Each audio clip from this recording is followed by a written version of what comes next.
the disaster was worth it because we got the climax scene where the Nazar character and the boy வந்து தற்கொலை பண்ணிப்பேன்னு தீக்குச்சியை வச்சிருப்பாரு. இந்த அம்மா திறந்து காட்டுவாங்க. ஐயா சாரி தாய்மார்கள் கோச்சிக்கணும், அந்த ஐயா திறந்து காட்டுவாரு. அதை பார்க்க அதை பின்னாடில இருந்து இந்த சீனை கன்சீவ் பண்ணி இதை நாங்கள் ஒண்ணுமே பேசல, ஒவ்வொரு வார்த்தை தான் பேசினேன். நான் இப்படி காட்டினேன், ஆக்ஷன் புரிஞ்சுட்டாரு அவரு.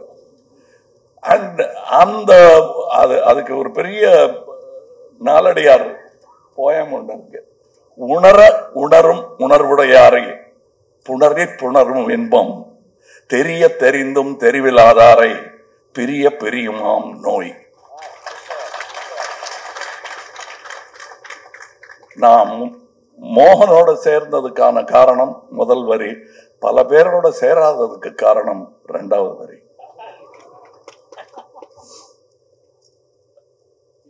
இங்க பல பேர் ரவிக்குமார்னாலாம் வந்து எங்களுக்கு கிடைச்ச சந்தோஷமான நாட்களாக தான் நினைச்சிருக்கோம் மோகன் கூட ஸ்பெண்ட் பண்ணது. ஏன்னா மோகனை இந்த மேடைக்காக நான் பாராட்ட வேண்டிய அவசியம் இல்லை, அது உங்களுக்கு தெரியும், எனக்கு தெரியும்.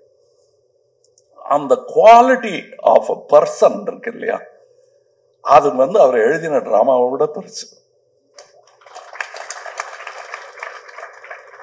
அந்த மாதிரி மனிதனாக இருப்பதும் காழ்ப்பு வன்மம் இது எதுவுமே கிடையாது சார் அவருக்கு. தெரியாது அவருக்கு.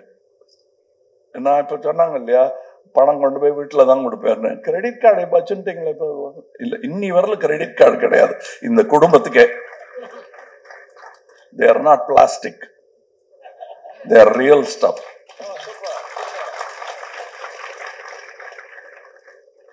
அது வந்து இந்த ஆச்சாணியை பற்றி சொல்லியிருந்தாங்க.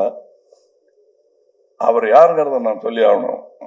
நான் வந்து என்னை சான்ஸ்கிரிட் காலேஜுக்கெல்லாம் அனுப்பிச்சாங்க படிக்கிறதுக்கு, வரல. ஆனா கடைசியில் ஆச்சாணி தான் எனக்கு சான்ஸ்கிரிட் வந்தியார். ஏன்னா அவர் பேசுற சான்ஸ்கிரிட் எந்த வித்வானும் எந்த வியாசனும் பேசல. அது அவர் தனி மொழி. அவர் சான்ஸ்கிரிட் நினைச்சுட்டாரு, அதை ஒன்றும் அவரை மாற்ற முடியாது. அதை எனக்கு கத்து வேற கொடுப்பாரு. அது எது என்ன ரெண்டாவது லைன் சொன்னீங்களே அப்படின்னு கத்து கொடுப்பாரு. நானும் அந்த எப்படி உச்சரிக்கணுங்கிறத அவர்கிட்ட கேட்டு தெரிஞ்சுன்னு இப்ப கரெக்டா இருக்கா அப்படின்னா ரொம்ப பிரமாதம், உங்களுக்கு என்ன, உங்களுக்கு எல்லாம் வரும் அப்படின்னு வாழ்த்திட்டு வேற போவாரு. அந்த மாதிரி ஒரு ஆள் இருக்கிறதும் கஷ்டம். இந்த உலகத்துல நான் சுவாத்திமுத்தியம்னு படம் பண்ணும்போது எனக்கு ஆச்சாணி தான் ஞாபகம் வரும். அது உலகம் அவங்க கால் தரையில படுதான்னு ஒரு டவுட் வரும்.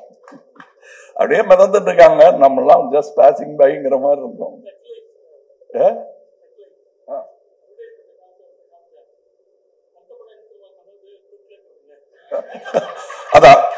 அதான் ஆச்சானே.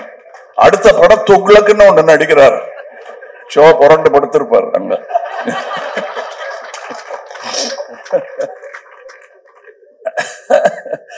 அது மாதிரி அது எனக்கு ரொம்ப பிடிக்கும் அவருக்கு. ஒருவேளை எனக்கு ஏதாவது இன்ஸ்பிரேஷன் மோகனுக்கு இருந்திருக்கும்னா, அவருக்கு கடவுள் பக்தி போக அது ஆச்சாணியா இருந்திருக்கும்னு நினைக்கிறேன்.